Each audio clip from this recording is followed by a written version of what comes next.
Eu passei 5 anos ouvindo risos abafados toda vez que entrava na sala de reuniões com meu cabelo crespo solto. 5 anos sendo chamada de a moça do cabelo diferente por gente que mal sabia meu nome completo. Eles achavam que eu não percebia os olhares trocados, os comentários sussurrados perto da máquina de café, as piadas disfarçadas de elogio. Nossa, que corajosa você é, diziam, como se usar meu próprio cabelo fosse um ato de rebeldia e não simplesmente existir. Eu tinha 53 anos quando entrei naquela empresa. Não era estagiária. Não era trainee. Eu tinha currículo, experiência, projetos que salvaram departamentos inteiros em outras companhias. Mas nada disso importava quando você é uma mulher negra de cabelo natural num escritório onde todas as outras mulheres tinham progressivas impecáveis ou loiros que pareciam saídos de revista. Para eles, eu era só uma contratação para cumprir cota. Uma peça de decoração da diversidade. A Marcela, gerente de marketing, sempre fazia questão de tocar meu cabelo sem pedir licença. Ai, que fofo, parece algodão doce, ela dizia na frente de todo mundo, e eu sorria. Sorria porque precisava do emprego. Sorria porque tinha contas para pagar. Sorria porque aprendi desde cedo que mulheres como eu precisam engolir muito para sobreviver em espaços que nunca foram feitos para nós. O Rodrigo, diretor comercial, me chamava de a nossa Dona Flor toda vez que eu entrava na sala dele. Não sei se ele achava que estava sendo simpático ou se realmente não enxergava o problema de reduzir uma profissional a um personagem de novela. Mas o pior não eram os comentários diretos. O pior era o silêncio. Aquele silêncio gelado quando eu apresentava uma ideia e todos olhavam para o teto, para o celular, para qualquer lugar menos para mim. E então o Pedro, o estagiário de 20 e poucos anos, repetia exatamente a mesma ideia 5 minutos depois e todo mundo batia palma como se ele tivesse inventado a roda. Eu via meus relatórios sendo ignorados enquanto propostas idênticas assinadas por colegas brancos viravam prioridade na agenda da diretoria. Você já se sentiu invisível no meio de uma sala cheia de gente? Não invisível de verdade, porque eles te veem. Eles veem seu cabelo, sua cor, sua idade. Mas te enxergam como se você fosse um móvel. Algo que ocupa espaço mas não tem voz. Algo decorativo, talvez necessário para a foto do site da empresa, mas nunca essencial. Nunca decisivo. Eu era a mulher que eles precisavam contratar para mostrar que eram modernos, mas que jamais levariam a sério. Até o dia em que o CEO da matriz, um homem que eu nunca tinha visto pessoalmente, pediu uma reunião urgente com a diretoria brasileira. E pediu especificamente que eu estivesse presente. Não o Pedro. Não a Marcela. Não o Rodrigo. Eu. A mulher do cabelo de algodão doce. A Dona Flor. A contratação da cota. Naquele momento, enquanto todos olhavam para mim tentando entender o que estava acontecendo, eu finalmente deixei meu sorriso cair. Porque tinha chegado a hora deles descobrirem quem eu realmente era. Ninguém me perguntou por que eu aceitei aquele convite. Ninguém pareceu curioso sobre o motivo de um CEO internacional solicitar minha presença numa reunião estratégica quando, até aquele momento, eu mal era convidada para almoços de equipe. Eles apenas olharam uns para os outros com aquela expressão que eu conhecia bem. Aquela mistura de confusão e desconforto que pessoas acostumadas a estar no controle sentem quando algo foge do roteiro esperado. Eu vi a Marcela cruzar os braços e inclinar a cabeça, como quem tenta resolver um quebra-cabeça impossível. O Rodrigo mexeu no celular com mais força do que o necessário, os dedos batendo na tela como se quisesse perfurá-la.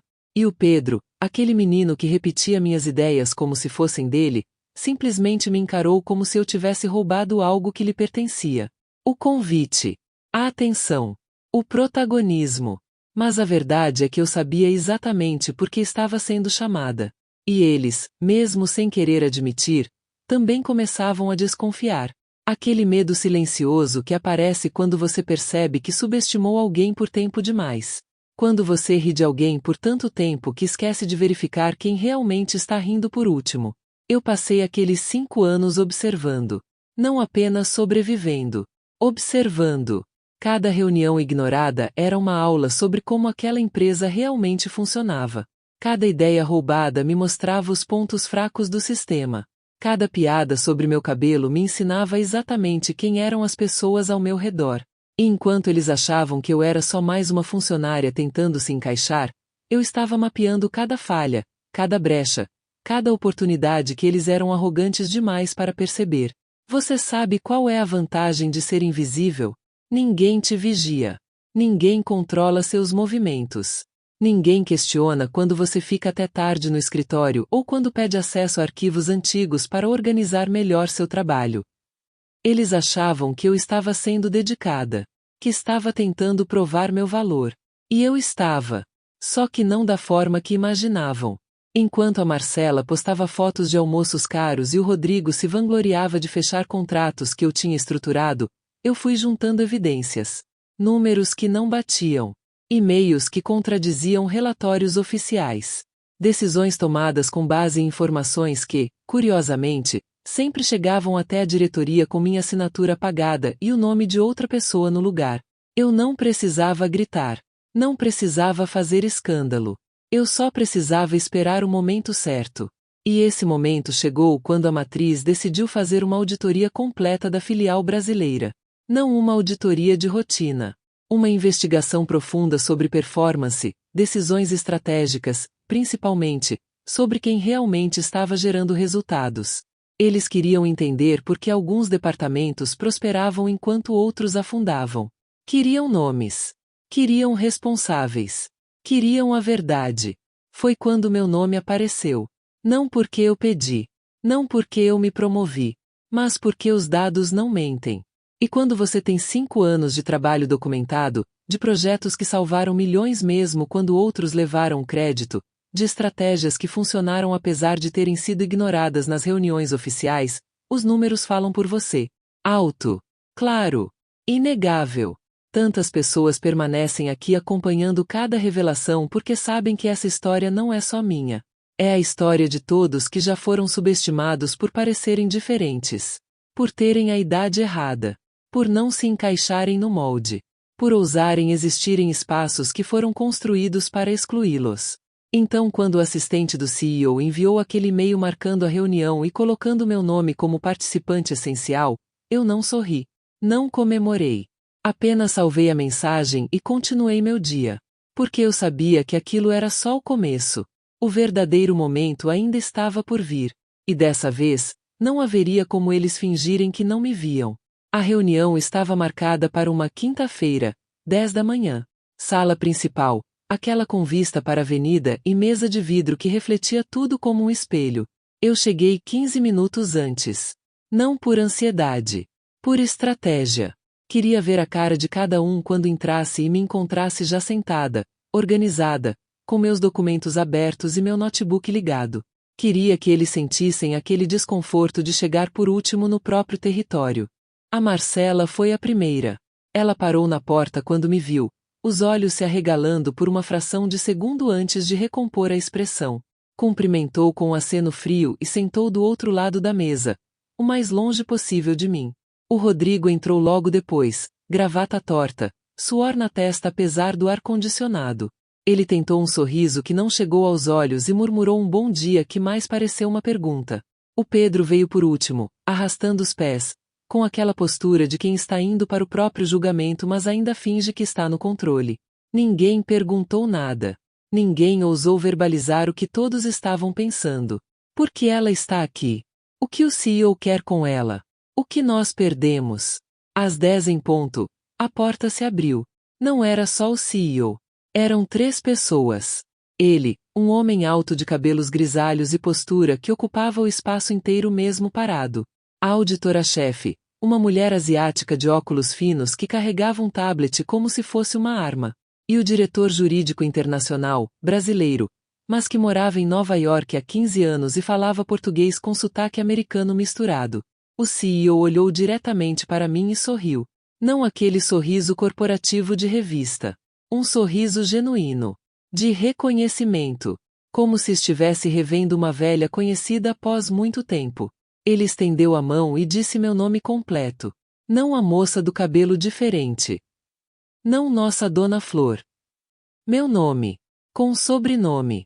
Com respeito. Eu apertei aquela mão e senti algo que não sentia há 5 anos naquele escritório. Dignidade. Ele se sentou à cabeceira da mesa e foi direto ao ponto. Disse que a matriz tinha identificado inconsistências graves nos relatórios enviados pela filial brasileira. Projetos atribuídos a certas pessoas que, na verdade, tinham sido desenvolvidos por outras. Decisões estratégicas creditadas a diretores que apenas assinaram documentos já prontos. Resultados impressionantes que apareciam sem autoria clara, como se tivessem surgido do nada. A auditora abriu o tablet e começou a projetar na tela da sala. Planilhas, gráficos, e-mails, tudo organizado cronologicamente. Cada projeto tinha 2 versões. A versão oficial, com o nome de quem levou o crédito, e a versão real, com registros de quem realmente tinha feito o trabalho. Datas, horários, assinaturas digitais, metadados que não mentem. Meu nome aparecia em todos. Todos. O silêncio na sala era tão pesado que eu podia ouvir a respiração acelerada do Rodrigo. A Marcela estava pálida, os dedos apertando a caneta com tanta força que eu achei que ela fosse quebrá-la. O Pedro olhava para a tela como se estivesse assistindo um filme de terror onde ele era o monstro. O CEO continuou. Ele disse que aquilo não era apenas uma questão de ética. Era roubo intelectual. Era sabotagem institucional. Era um padrão de comportamento que colocava em risco a credibilidade da empresa inteira. E que a matriz não toleraria. Então ele se virou para mim. E fez a pergunta que eu estava esperando há 5 anos. Por que você nunca denunciou? Eu respirei fundo. Não porque estava nervosa. Mas porque sabia que aquela resposta definiria tudo. Eu poderia ter gritado. Poderia ter chorado. Poderia ter descarregado toda a raiva acumulada. Mas mulheres como eu aprendem cedo que a verdadeira força não está no volume da voz. Está na clareza das palavras. Eu disse que denunciar sem prova seria chamado de vitimismo. Que reclamar sem estrutura seria visto como incompetência. Que mulheres negras, especialmente as mais velhas, não têm o direito de serem ouvidas apenas pela palavra. Nós precisamos de evidências. De documentos. De testemunhas que não possam ser ignoradas. Então eu juntei tudo. Pacientemente. Silenciosamente. Enquanto eles riam do meu cabelo e roubavam meu trabalho, eu construía o caso que os destruiria. O CEO assentiu devagar. Como se cada palavra minha confirmasse algo que ele já suspeitava. Ele olhou para Marcela, para o Rodrigo, para o Pedro. E disse apenas uma frase. Vocês têm até o fim do dia para apresentar suas defesas por escrito. Mas todos nós sabíamos que não havia defesa possível. Os números estavam lá. A verdade estava exposta. E pela primeira vez naquele escritório, eu não era invisível. Depois que o CEO encerrou a reunião, ninguém saiu imediatamente. Era como se o chão tivesse se transformado em areia movediça e qualquer movimento brusco pudesse afundar ainda mais. A Marcela fechou o notebook com um clique seco, o som ecoando pela sala vazia.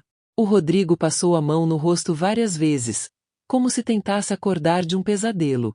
O Pedro simplesmente ficou sentado, olhando para as próprias mãos como se elas pertencessem a outra pessoa.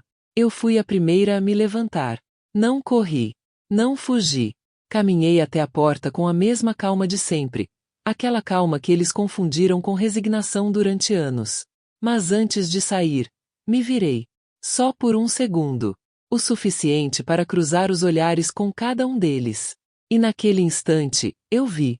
Não raiva. Não ódio. Algo pior. Vergonha.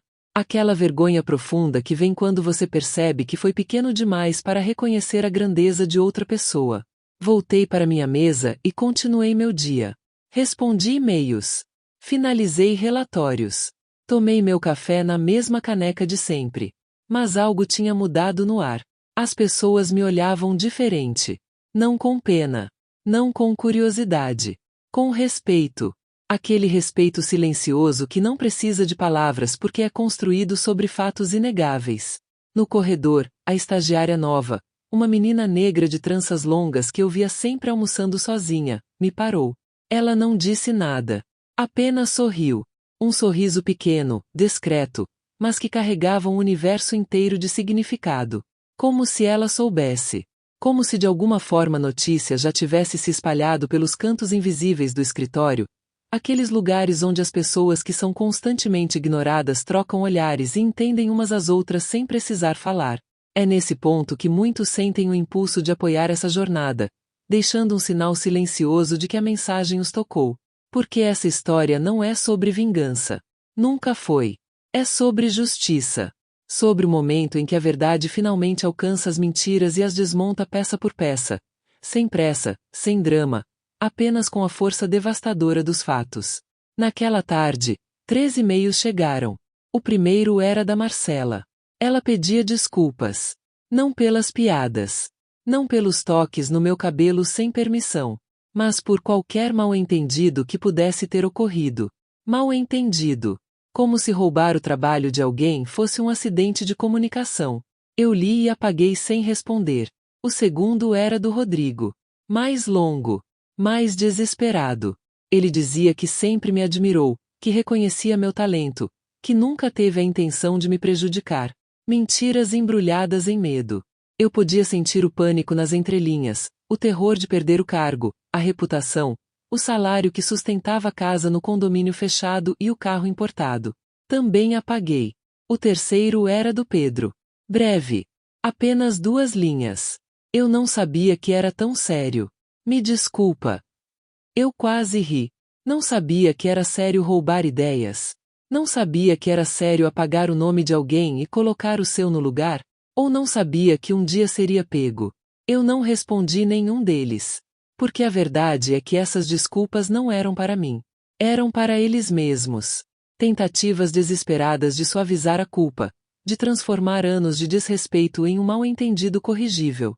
Mas não existe correção para o que foi feito. Existe apenas consequência. No fim do dia, recebi um e-mail do CEO. Ele queria marcar uma reunião particular. Apenas nós dois. Para discutir meu futuro na empresa. Futuro. Aquela palavra soou estranha. Durante 5 anos, eu não tinha futuro ali. Tinha presente. Um presente eterno de invisibilidade e desrespeito. Mas agora, de repente, eu tinha futuro. Aceitei a reunião. Não porque precisava, mas porque merecia. Merecia ouvir o que ele tinha a dizer. Merecia ocupar aquele espaço não como favor, não como cota, mas como profissional que sempre fui. Como a mulher que construiu resultados enquanto outros construíam piadas. Saí do escritório naquela noite e o céu estava alaranjado. Um daqueles pores do sol que parecem irreais de tão bonitos. Parei na calçada por um momento, apenas observando. E pela primeira vez em muito tempo, respirei sem carregar peso nos ombros. Não porque a luta tinha acabado, mas porque finalmente, depois de tanto tempo sendo apagada, eu tinha voltado a existir. E o que vinha a seguir não era apenas sobre mim. Era sobre todas as mulheres que ainda estavam invisíveis em suas mesas, guardando silêncio, juntando forças, esperando o momento certo. Porque ele sempre chega. Sempre. A reunião com o CEO aconteceu na segunda-feira seguinte. Não na sala de vidro. No escritório dele, um espaço reservado no último andar, com estantes cheias de livros que pareciam ter sido realmente lidos e uma janela enorme que mostrava a cidade inteira lá embaixo. Ele me ofereceu café. Não daqueles de máquina automática. Café de verdade, servido em xícara de porcelana, com aquele cheiro que preenche o ambiente. Sentei na poltrona de couro e esperei. Não com ansiedade. Com curiosidade. Porque pela primeira vez em 5 anos, eu estava numa sala onde minha presença tinha sido solicitada, não tolerada. Ele começou dizendo que tinha lido todos os meus projetos. Não os resumos oficiais. Os arquivos originais. As propostas completas que eu tinha submetido e que foram diluídas, modificadas, republicadas com outras assinaturas. Disse que encontrou ideias brilhantes enterradas em pastas esquecidas, estratégias visionárias que poderiam ter salvado milhões se tivessem sido implementadas no momento certo. Mas não foram. Porque vieram de mim. Ele fez uma pausa. Ele me olhou com aquela expressão de alguém que está prestes a dizer algo importante e quer ter certeza de que será ouvido. E então ele perguntou por que eu tinha ficado. Por que não tinha saído. Porque uma profissional do meu nível tinha aceitado ficar em um lugar que claramente não me valorizava. Eu poderia ter dado uma resposta simples. Poderia ter dito que precisava do salário. que o mercado estava difícil, que mulheres da minha idade não encontram empregos facilmente. Todas essas respostas seriam verdadeiras, mas não seriam completas. A verdade é que eu fiquei porque sabia que um dia essa conversa ia acontecer. Não porque sou vidente, mas porque injustiça deixa rastros. Sempre deixa. E rastros, eventualmente, levam alguém até a origem. Eu só precisava garantir que quando esse alguém chegasse, encontraria provas irrefutáveis. Não acusações. Não reclamações. Fatos documentados, organizados, impossíveis de ignorar. Eu disse isso para ele. E vi algo mudar no olhar dele. Não era pena. Era algo mais raro. Reconhecimento. O tipo de reconhecimento que você dá para alguém que jogou xadrez enquanto todos achavam que era dama. Ele se recostou na cadeira e foi direto ao ponto. Disse que Marcela tinha sido desligada. Que Rodrigo havia sido rebaixado e transferido para outra filial, em uma posição administrativa sem contato com clientes. Que Pedro havia sido demitido por justa causa. E que a empresa estava reestruturando toda a hierarquia brasileira. E então veio a pergunta que eu não esperava. Ele queria saber se eu aceitaria liderar o departamento. Não como gerente. Como diretora. Com autoridade real. Com equipe própria. Com orçamento e autonomia para implementar as estratégias que eu tinha desenvolvido e que ficaram anos apodrecendo em gavetas digitais. Eu não respondi imediatamente. Deixei o silêncio ocupar a sala. Porque aquele silêncio dizia mais do que qualquer palavra apressada. Dizia que eu não estava desesperada. Que não ia aceitar qualquer coisa só para ter um cargo maior. Que mesmo depois de tudo, eu ainda tinha dignidade suficiente para avaliar se aquele lugar merecia meu talento. Ele entendeu. Ficou quieto. Esperou. Eu perguntei se a empresa estava disposta a fazer mudanças reais. Não apenas me promover para aparentar diversidade, mas criar um ambiente onde outras mulheres como eu não precisassem guardar provas durante 5 anos para serem levadas a sério. Onde o talento fosse reconhecido independente da cor da pele, do tipo de cabelo ou da idade no documento. Ele disse que sim, que era exatamente por isso que tinham feito a auditoria, que a matriz tinha percebido um padrão tóxico se repetindo em várias filiais e que o Brasil era o caso mais grave. Disse que eu poderia ter carta branca para reestruturar processos, contratar pessoas, mudar cultura organizacional. Eu olhei pela janela. Lá embaixo, a cidade se movia. Pessoas correndo de um lado para o outro, cada uma carregando suas próprias batalhas invisíveis. Quantas delas eram como eu? Quantas estavam naquele exato momento engolindo humilhações, juntando forças, esperando seu momento? Virei para ele e aceitei. Não com entusiasmo exagerado. Não com falsa modéstia. Apenas com a certeza de quem sempre soube que merecia estar ali. E que finalmente, depois de tanto tempo nadando contra a correnteza, ia poder mostrar para onde o rio deveria realmente fluir. Mas enquanto apertava aquela mão e sentia o peso da nova responsabilidade, eu sabia que a história não havia terminado. Porque lá embaixo, no andar de baixo, ainda tinha gente que tinha visto a Marcela sair com sua caixa de pertences. Que tinha ouvido os boatos sobre Rodrigo. Que sabia que algo grande tinha acontecido mas ainda não entendia completamente o que.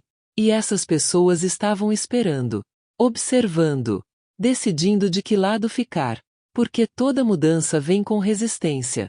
E eu estava prestes a descobrir quem realmente estava disposto a mudar e quem iria tentar manter as coisas exatamente como eram. Minha primeira semana como diretora foi silenciosa. Não aquele silêncio de respeito. Era o silêncio da espera. As pessoas me cumprimentavam nos corredores com sorrisos medidos, olhares que duravam meio segundo a menos do que deveriam. Tinha algo no ar. Uma tensão elétrica que você sente mas não consegue tocar. Como se todos estivessem segurando a respiração, esperando para ver o que eu ia fazer. Eu não fiz nada. Não imediatamente. Passei os primeiros dias apenas observando. Sentando em reuniões que antes eu nem sabia que existiam. Lendo relatórios que nunca chegavam até minha antiga mesa. Descobrindo camadas e mais camadas de decisões tomadas em portas fechadas, onde o poder real circulava enquanto o resto de nós fingia trabalhar democraticamente lá embaixo. E foi nessa observação que eu percebi algo perturbador. A estrutura que permitiu que meu trabalho fosse roubado durante 5 anos não tinha sido criada pela Marcela, pelo Rodrigo ou pelo Pedro. Eles eram apenas sintomas. A doença era mais profunda. Estava nos processos invisíveis, nas dinâmicas não escritas, naquele código silencioso que todos entendiam mas ninguém admitia existir. Tinha Sandra, da contabilidade, que sempre desviava o olhar quando eu passava.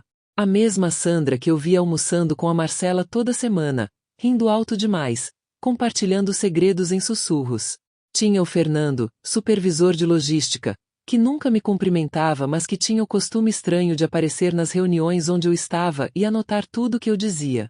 Não porque concordava, mas porque eu estava mapeando, procurando falhas, esperando o momento de usá-las. Eu entendi então que minha promoção não tinha resolvido nada. Tinha apenas mudado o jogo. Antes, eles podiam me ignorar. Agora, precisavam me enfrentar. E enfrentar significava encontrar formas de me desacreditar, de provar que eu não merecia estar ali, que minha ascensão tinha sido sorte ou política ou qualquer coisa menos competência. Na quinta-feira, recebi um e-mail anônimo. Sem remetente identificável. Apenas uma mensagem curta. Cuidado com quem você confia. Nem todo mundo quer que você tenha sucesso aqui. Eu li 3 vezes. Não com medo. Com clareza. Porque aquela mensagem confirmava o que eu já sabia. A batalha não tinha terminado na reunião com o CEO. Tinha apenas mudado de arena. Marquei uma reunião com toda a equipe na segunda-feira seguinte. Não avisei sobre o que ia falar. Apenas convoquei. Sala grande, todos presentes, sem exceção. Quando cheguei, a sala estava em silêncio absoluto. 23 pessoas sentadas, olhando para mim como se eu fosse um enigma que precisavam decifrar antes que fosse tarde demais. Comecei dizendo que sabia exatamente o que muitos estavam pensando, que eu não merecia aquela posição, que tinha conseguido por causa de auditoria, de política, de estar no lugar certo na hora certa. Eu disse isso olhando diretamente nos olhos de cada pessoa, deixando claro que eu sabia, que não era ingênua, que entendia o jogo melhor do que eles imaginavam. E então fiz algo que ninguém esperava. Pedi para cada pessoa na sala descrever um projeto que tinha desenvolvido nos últimos 6 meses. Algo que tinham criado do zero. Algo que pudessem chamar verdadeiramente de seu. O silêncio que se seguiu foi constrangedor, porque muitos ali não tinham resposta. Eles haviam executado ordens. Tinham seguido manuais. Eles haviam assinado documentos. Mas criar, inovar, arriscar, isso era território desconhecido. A Sandra tentou falar sobre um relatório trimestral. Eu perguntei se ela tinha proposto alguma mudança na metodologia ou apenas repetido o formato do ano anterior. Ela ficou vermelha e murmurou algo sobre seguir padrões estabelecidos. O Fernando mencionou uma reorganização de estoque. Eu perguntei se a ideia tinha sido dele ou do fornecedor que sugeriu o novo sistema. Ele desviou o olhar. Não fiz isso para humilhar. Fiz para mostrar a diferença entre ocupar espaço e criar valor. Entre estar presente e fazer diferença. Porque por 5 anos eu fui tratada como alguém que só ocupava espaço. E agora, naquela sala, eu estava mostrando para todos que a diferença entre nós não era cor, idade ou aparência. Era substância. Encerrei a reunião dizendo que a partir daquele momento, cada pessoa seria avaliada pelo que criava, não pelo que fingia. Que eu ia reconhecer talento real, independente de onde viesse. Mas que também ia expor mediocridade, não importa quanto tempo ela estivesse disfarçada de competência. Saí da sala sem esperar reação. Sem olhar para trás. Porque líderes de verdade não precisam verificar se estão sendo seguidos. Eles simplesmente caminham na direção certa e confiam que quem deve acompanhar vai encontrar o caminho. Mas enquanto voltava para minha sala, senti o peso real da responsabilidade. Não apenas por mim, mas por todas as pessoas que ainda estavam invisíveis, guardando silêncio, juntando forças. Eu tinha aberto uma porta. Agora precisava garantir que ela não fechasse de novo assim que eu piscasse. 2 semanas depois da reunião, comecei a receber e-mails. Não dos resistentes. Daqueles que tinham ficado em silêncio. A estagiária de tranças longas me escreveu perguntando se eu aceitaria mentorar ela. Ela disse que tinha ideias para melhorar o atendimento ao cliente, mas nunca soube como apresentá-las sem ser ignorada. Aceitei. Marcamos café toda terça de manhã. Um analista júnior, rapaz negro de uns 30 anos que trabalhava em TI e que eu mal conhecia, apareceu na minha sala com um projeto completo de automação que ele tinha desenvolvido sozinho, nas horas vagas, e que nunca tinha mostrado para ninguém porque achava que não ia ser levado a sério. Eu li o projeto inteiro. Era brilhante. Implantamos em 3 meses. Ele foi promovido em 4. Mas nem tudo eram flores. A Sandra começou a espalhar rumores. Dizia que eu estava criando um clube exclusivo, que só promovia pessoas parecidas comigo, que a empresa tinha trocado um tipo de favoritismo por outro. Os rumores chegaram até o CEO. Ele me chamou para conversar. Não com desconfiança. Com curiosidade. Mostrei para ele os números. A produtividade do departamento tinha aumentado 18%. As ideias novas tinham triplicado. Projetos que estavam parados há meses foram finalizados em semanas. E mais importante, a rotatividade tinha caído. Pessoas que estavam pedindo transferência para outros setores de repente queriam ficar, porque pela primeira vez, sentiam que tinham voz. Ele olhou os dados e sorriu. Disse que Sandra havia pedido demissão. Que não aguentou trabalhar em um ambiente onde resultados importavam mais que aparências. Eu não senti pena. Senti alívio. Porque cada pessoa que saiu por não se adaptar à meritocracia real era uma vaga aberta para alguém que realmente merecia estar lá. O Fernando foi transferido. Não porque eu pedi, mas porque quando você coloca luz sobre processos que antes eram feitos nas sombras, certas pessoas simplesmente não conseguem mais operar. Ele era bom em política. Péssimo em produção. E num departamento onde eu media contribuição real, não tinha espaço para quem apenas fingia estar ocupado. 3 meses depois da minha promoção, o departamento tinha uma cara completamente diferente. Não porque eu havia demitido metade das pessoas, mas porque metade das pessoas havia se demitido sozinha. Eles não podiam funcionar em um sistema onde não podiam mais roubar crédito, onde não podiam mais empurrar trabalho para outros e colher louros, onde não podiam mais sobreviver apenas com boa lábia e networking. E os que ficaram? Esses começaram a florescer. Gente que eu nem sabia que existia de repente estava apresentando projetos, propondo soluções, liderando reuniões. Uma mulher asiática de 40 e poucos anos, que trabalhava com design há 7 anos e que nunca tinha sido chamada para participar de sessões de brainstorming, criou uma campanha visual que aumentou nosso engajamento em 32%. Eu perguntei por que ela nunca havia proposto isso antes. Ela respondeu que havia proposto várias vezes, mas ninguém tinha ouvido. Eu ouvi, e implementei, e dei crédito, e fiz questão de que todos soubessem de onde veio aquela ideia brilhante. Foi então que percebi o verdadeiro poder de estar naquela posição. Não era sobre vingança. Nunca foi.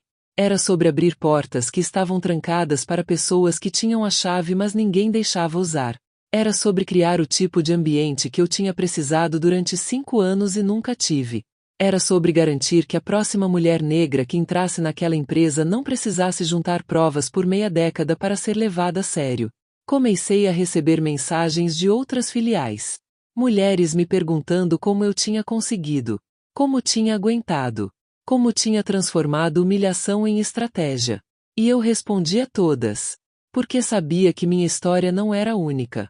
Era apenas a que tinha chegado ao clímax público. Quantas outras estavam acontecendo naquele momento em escritórios pelo país inteiro? Se você já passou por algo parecido, se já foi invisível num lugar que exigia sua presença mas negava seu valor, deixe um comentário. Porque essas histórias precisam ser contadas. Precisam ser ouvidas.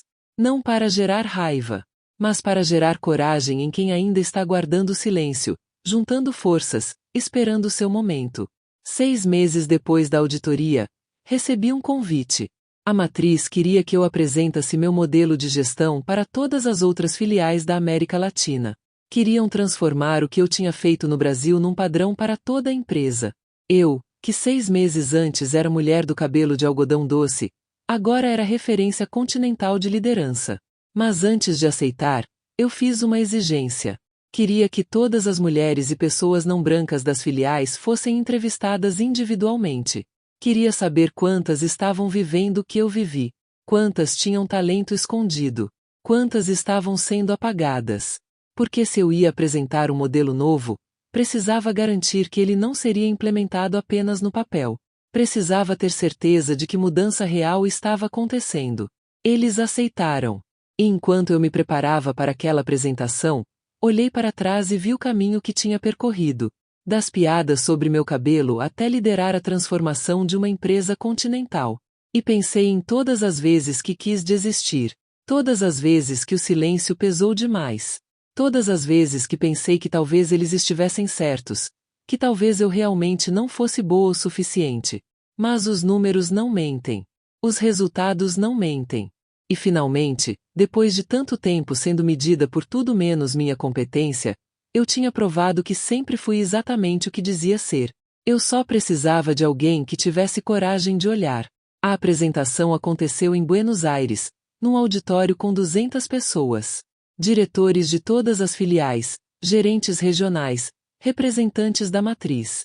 Eu estava no palco sozinha, com o microfone na mão e uma tela enorme atrás de mim projetando dados que eu tinha compilado durante meses. Números frios que contavam histórias quentes. Gráficos que mostravam talentos desperdiçados. Estatísticas que revelavam padrões de exclusão tão óbvios que era impossível fingir não ver. Comecei contando minha história. Não com autopiedade. Com fatos. 5 anos invisível. Projetos roubados. Piadas disfarçadas de elogios. E então mostrei o que aconteceu quando alguém finalmente olhou para os dados ao invés de olhar para a cor da minha pele ou a textura do meu cabelo. 18% de aumento de produtividade. 32% de engajamento. Rotatividade reduzida pela metade. Mas não parei aí. Mostrei os resultados das entrevistas que a empresa havia feito nas outras filiais. 63% das mulheres não brancas relataram ter tido ideias ignoradas em reuniões. 47% disseram que já viram seu trabalho ser creditado a outra pessoa. 81% disseram que nunca haviam sido consideradas para promoções mesmo tendo qualificação superior a colegas promovidos. O silêncio no auditório era ensurdecedor. Porque números não podem ser rebatidos com desculpas. Não podem ser suavizados com não era a intenção ou você está exagerando. Números são cruéis na sua honestidade. E aqueles números estavam dizendo que a empresa tinha um problema sistêmico que custava milhões em talentos desperdiçados. Terminei a apresentação com um desafio. Pedi para cada pessoa naquela sala pensar em alguém em seu departamento que tinha potencial não reconhecido. Alguém que sempre entregava mas nunca recebia crédito. Alguém que tinha ideias, mas nunca tinha espaço para apresentá-las. E então pedi que dessem uma chance real para essa pessoa. Não uma chance performática. Uma chance verdadeira. Com recursos. Com apoio. Com crédito merecido. Desci do palco sem esperar aplausos. Porque não queria performar humildade. Queria gerar desconforto. Aquele tipo de desconforto produtivo que força pessoas a olharem no espelho e reconhecerem o que estavam fingindo não ver. 3 pessoas me procuraram no intervalo. Uma diretora do Chile, mulher branca de uns 50 anos, com olhos vermelhos. Ela disse que tinha percebido que fazia exatamente o que eu tinha descrito. Que tinha uma analista negra na equipe que sempre trazia soluções mas que ela inconscientemente ignorava, dando mais atenção para vozes que soavam mais familiares. Ela pediu conselhos sobre como mudar. Eu dei. Um gerente do México, homem negro mais velho que eu, me agradeceu. Disse que tinha passado 30 anos tentando provar seu valor e que pela primeira vez alguém tinha colocado em palavras o que ele sempre sentiu mas nunca conseguiu articular. Disse que ia usar minha apresentação como base para conversar com sua própria diretoria. E uma jovem estagiária peruana, indígena, de olhos assustados mas determinados, me perguntou se um dia ela também poderia estar naquele palco. Eu olhei para ela e vi a mim mesma 25 anos atrás. Cheia de sonhos e medo em proporções iguais. Eu disse que sim. Que ela podia. Mas que o caminho não seria fácil. Que ela ia precisar ser 2 vezes melhor para receber metade do reconhecimento. Que ela ia precisar guardar provas. Que ela ia precisar ter paciência estratégica. E que no final, se ela não desistisse, ela não estaria apenas no palco. Ela estaria redefinindo quem merecia estar lá. Voltei para o Brasil numa sexta noite. O avião estava quase vazio. Eu sentei na janela e fiquei olhando as luzes da cidade desaparecerem lá embaixo enquanto subíamos. Pensei em todas as pessoas que tinham me ouvido, nas que tinham se reconhecido na minha história, nas que tinham percebido que eram parte do problema, nas que ainda estavam resistindo, se recusando a aceitar que precisavam mudar. E pensei na estagiária peruana, naqueles olhos assustados mas determinados. Será que ela ia conseguir? Será que o sistema ia permitir? Ou será que daqui a 25 anos ela estaria onde eu estive, juntando provas, guardando silêncio, esperando o momento certo? Essa pergunta me perseguiu o voo inteiro. Porque minha vitória individual não significava que o sistema tinha mudado. Significava apenas que eu havia encontrado uma brecha e conseguido passar. Mas e as milhares de mulheres que não teriam a mesma sorte? Que não teriam um CEO disposto a fazer auditoria? Que eles não trabalhariam em empresas grandes o suficiente para ter recursos de pesquisa? Eu tinha aberto uma porta. Mas uma porta aberta não significa muito se não houver um caminho sustentável do outro lado. Se cada mulher precisar lutar a mesma batalha sozinha, juntar as mesmas provas, esperar os mesmos 5 anos, então eu não tinha mudado nada. Tinha apenas sobrevivido. E sobreviver não era suficiente. Não mais. Porque agora que eu tinha voz, tinha responsabilidade. Responsabilidade de usar essa voz não apenas para mim, mas para todas que ainda estavam em silêncio. Todas que ainda estavam sendo medidas pela textura do cabelo ao invés da qualidade do trabalho. Todas que ainda estavam invisíveis em salas cheias de gente. O avião pousou. Peguei minha mala. Liguei o celular. Tinha 17 e-mails. Convites para palestras. Pedidos de entrevistas. Propostas de consultorias. Minha história tinha vazado além da empresa. Estava virando pública. E com visibilidade pública vinha algo que eu não tinha previsto. Exposição. Risco. A possibilidade de que pessoas que não gostaram do que viram tentassem desacreditar tudo que eu construí. Porque a verdade sobre desafiar sistemas é simples. O sistema não morre calado. Ele contra-ataca. E eu estava prestes a descobrir como. O contra-ataque começou 2 semanas depois. Um artigo numa revista de negócios questionando se minha promoção tinha sido baseada em mérito ou em pressão política da matriz para melhorar estatísticas de diversidade. O texto foi cuidadosamente escrito, cheio de eufemismos e perguntas retóricas, mas a mensagem era clara. Eu não merecia estar onde estava. A matéria citava fontes anônimas. Ex-colegas que diziam que eu sempre fui conflituosa, que tinha dificuldade em trabalhar em equipe, que minha ascensão tinha causado divisão no departamento. Reconheci o estilo. Eram as mesmas táticas usadas para silenciar mulheres competentes desde sempre. Questionar a competência quando não consegue negar os resultados. Atacar o caráter quando os números falam por si. Li o artigo 3 vezes. Não com raiva. Com estratégia. Porque eu sabia que isso era apenas o começo. Quando você mexe em estruturas de poder, o poder se defende. E a primeira linha de defesa é sempre a mesma. Desacreditar quem ousa desafiar. Liguei para o CEO. Perguntei se ele tinha visto a matéria. Ele disse que sim. Perguntei se ele acreditava no que estava escrito. Ele ficou em silêncio por alguns segundos. Aquele tipo de silêncio que diz mais do que palavras. E então respondeu que não. Que números não mentem e que os meus falavam alto demais para serem ignorados. Mas também admitiu algo que me gelou. Disse que a matriz estava recebendo pressão.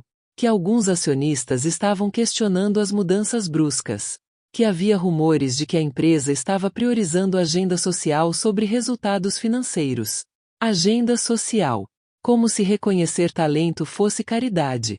Como se dar oportunidade para quem sempre foi excluído fosse favor e não correção de injustiça histórica. Desliguei o telefone e olhei pela janela do meu escritório. Lá embaixo, a cidade fervilhava. Milhões de pessoas vivendo suas vidas, lutando suas batalhas, a maioria delas invisível para o restante do mundo. Quantas tinham histórias parecidas com a minha? Quantas estavam naquele momento sendo questionadas, desacreditadas, tendo que provar seu valor 1000 vezes enquanto outros provavam apenas uma? Decidi fazer o que sempre fiz: documentar. Peguei todos os relatórios dos últimos 8 meses. Compilei dados de produtividade, engajamento, inovação, retenção de talentos. Comparei com os mesmos períodos dos anos anteriores, quando Marcela, Rodrigo e Pedro ainda estavam no comando. Os números eram incontestáveis. Tudo tinha melhorado. Não marginalmente. Significativamente. Enviei tudo para o CEO com uma mensagem simples: se a matriz quer dados, aqui estão. Se querem questionar minha competência, que questionem com base em fatos. Não em fontes anônimas que têm medo de colocar o nome no que dizem. Ele respondeu em 15 minutos. Disse que ia usar aquilo na próxima reunião com os acionistas. E que eu deveria me preparar, porque provavelmente seria convocada para apresentar pessoalmente. Naquela noite, não consegui dormir. Não por medo, mas por uma mistura estranha de indignação e cansaço. Indignação porque mesmo depois de tudo, mesmo com provas irrefutáveis, eu ainda precisava me defender. Cansaço porque percebi que essa luta nunca terminaria.